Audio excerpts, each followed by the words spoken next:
Sveiki, brangus žiūrovai, labas Tomai. Sveiki, mėlyje, sveikas, Pavelai. Iš karto norėčiau pristatyti jums šitą žmogų, nes ko gero dar jo nepažįsta. Tai yra Tomas Bogdanovičius, verslininkas, investuotojas, verslo konsultantas, knygų autorius ir sąrašas dar gal turbūt galėtų tęstis ir tęstis. Bet visų pirma, šiandien kalbame apie mikčiojimą ir faktas, tu Tomai mikčioji nuo 6 metų. Taip. Faktas. Ir šiaip gyveni, iš tikrųjų pavydėtiną gyvenimą. Pasiekei labai daug, sėkmingai vedęs. Ir aš manau, klausimas būtų tau toksai. Tu gal žinai tą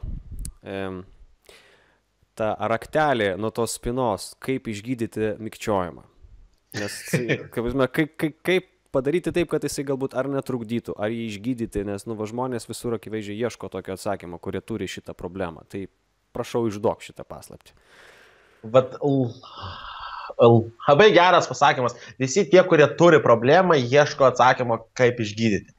Ir iš tiesų, kiek man teko kalbėti su žmonėmis, tai kiekvienas mano, kad tai yra pagrindinė problema, kuri iš tiesų sulaiko nuo sėkmės. Ir tai yra didžioji problema, ir ieško jos gydymo būdų ir taip toliau, ir taip toliau. Ir labai dažnai, beieškodami šitų gydymo būdų ir pradėdami jos taikyti, iš tiesų padarot savo daug blogiau. Čia gali tas dalykas šokiruoti. Ta prasme, besigydydamas žmogus iš tikrųjų savo pakenkia, aš teisingai suprantu. Ta prasme, ir labiausiai, kam jisai pakenkia, tai pakenkia savo pasitikėjimui savimi.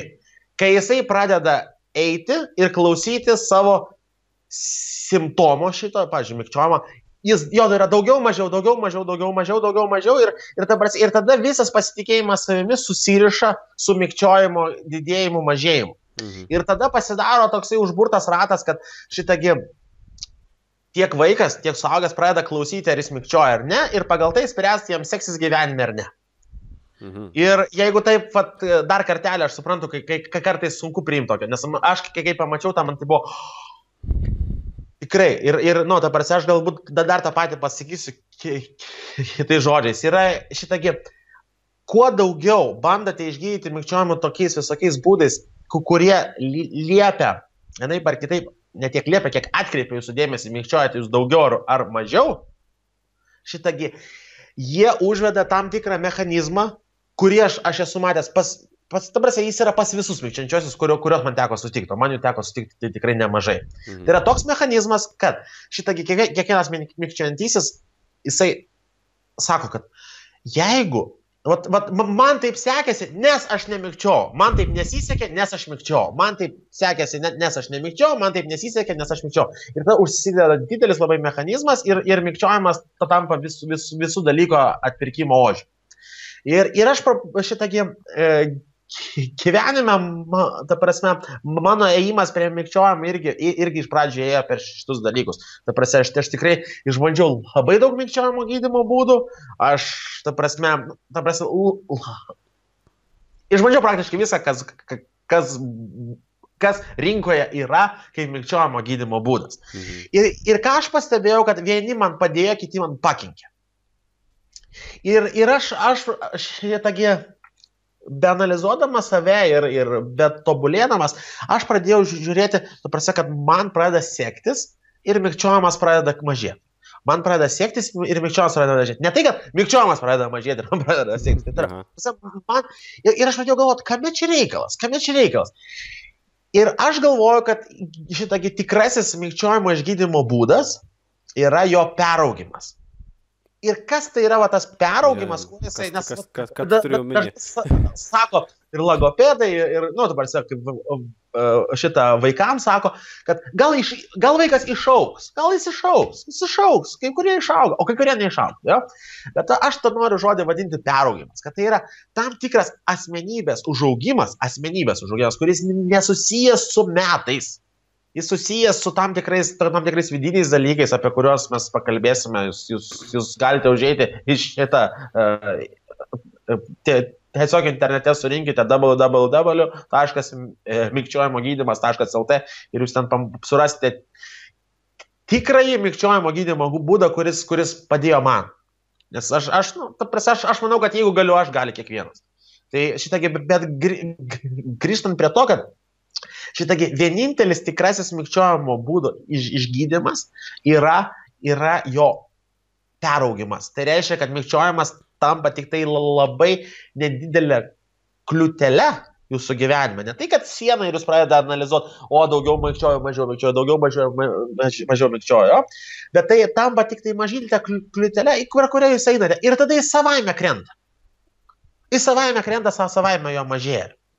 Bet tai, Tomai, atsiprašau, tu sakai, kad aš taip supratau, kad nelikviduoji mikčiojimo, ar ne? Jisai lieka, bet tik tai kitoks požiūris pakinta, ar aš teisingai supratau? Ta prasme, mikčiojimo kiekis, jisai smarkiai jisai sumažėja labai drastiškai. Nereiškia, kad niekad nesumikčios, bet sumikčiosit lygiai taip pat, kaip kartais sumikčioja kiti žmonės. Jūs galite pasižiūrėti Monako princo Alberto interviu. Pažiūrėkit Monake, koks Monakas yra, koks jisai turbūt viena, ta prasme, topinių valstybėlių Europoje ir Monako princas Albertas, kuris prisidėjo prie viso to sukūrimo, jisai mikčioja. Jūs galite pasižiūrėti interviu. Ir tas mikčiojimas jis yra kitoks. Ta prasme, ir jeigu jūs pažiūrėsit princo Alberto istoriją, kaip tai buvo, tai šitą dieną jūs pamatysite, kaip tas mikčiojimas sumažėja tikruoju būdu.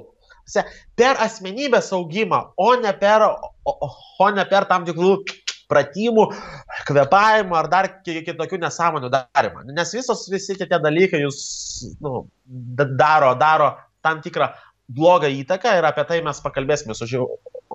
Galėsite užeiti į puslapį ir ten tikrai surasti visą informaciją, kaip galite padėti savo, jeigu jūs mikčiojate, ir kaip galite padėti savo vaikams, jeigu mikčioja jūsų vaikai.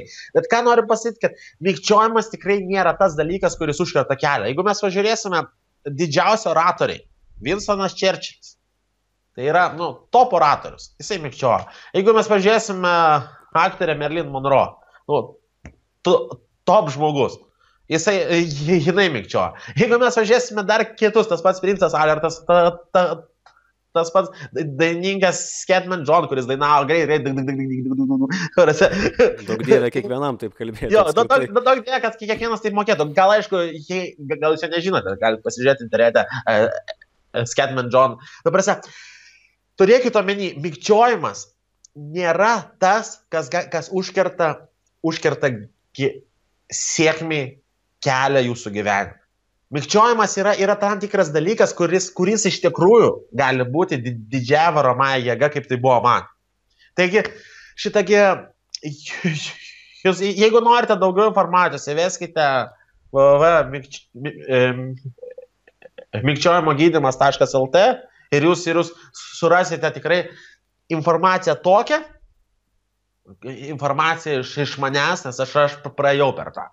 Aš per tą praėjau ir aš žinau, kas veikia, o kas neveikia. Ir aš noriu pasakyti, kad visų pirma, nenusiminkite. Jeigu mikčiojate jūs arba mikčioja jūsų vaikai, tai nėra gyvenimo pabaiga. Aš manau, kad tai gali būti kaip tik gero gyvenimo pradžia. Taigi tiek ir iki pasimatymo sekantį kartą. Sėkmės. Ačiū tau, Tomai. Sėkmės visiems. Iki.